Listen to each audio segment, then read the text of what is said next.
नमस्कार, आप देख रहे हैं भोजपुरिया न्यूज दर्शन। एक शुभकामना संदेश आया है ग्राम पंचायत अमृता से पवित्र सावन माह, रक्षाबंधन तथा स्वतंत्रता दिवस पर पंचायत वासियों तथा प्रखंड वासियों को अमृता पैक्स अध्यक्ष लाल मोहर सिंह ने दी शुभकामनाएं।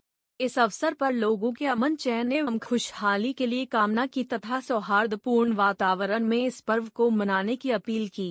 और पवित्र सावन माह है, आने वाला 15 अगस्त है। इस पंचायत के लोगों को क्या अपील करेंगे?